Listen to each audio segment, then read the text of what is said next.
ငါနိုင်ငံပြန်ရောက်ရင်ဘယ်လိုလုပ်မလဲဘယ်လိုအကောင့်ထည့်ဖုံးလဲပေါ့နော်ဆိုတော့သွားလဲတင်ယူတယ်ပြီးတော့ဒီဘက်မှာပြန် project တွေလုပ်လို့ဒီမှာပို့ပြီးတော့ inspire ရခဲ့ရပေါ့နော်ဒီမှာဒီ local ကနေပဲစခဲ့ရပေါ့နော်ဒီ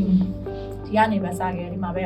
ဟိုပေါ့နော်တွေ့ကြုံနေရွှေနဲ့ ASEAN level ရောက်တယ်ပြီးတော့ global level ရောက်ခဲ့ပေါ့ရောက်ခဲ့ရဆိုတာကအဲ့ကလူငယ်နဲ့ဒီအကြောင်းနဲ့ပတ်သက်ပြီးတော့လုပ်နေတဲ့လူငယ်နဲ့ပေါ့နော်ဆက်လက်ဝင်လုပ်နေတယ်ဒီမှာတွေ့ရရတယ်ပေါ့ဆိုတော့ဒီမှာပိုပြီး passion တွေဖြစ်လာရပေါ့ဟုတ်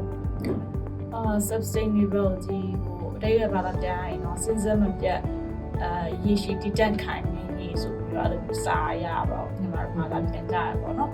collaboration ပေါ့နော် cooperation communication ပေါ့အဲ့အရင်ကြီးလို့ထင်တယ်ခုလုပ်တဲ့ခါမှာလေညီမတို့ကဘာလို့လဲညီမခုတွေ့နေရတာကရှိနေပြီဒါကဏ္ဍအောင်ဆုံးပါပေါ့နော်ပညာရှင်တွေအလုပ်နေလို့ရှိနေ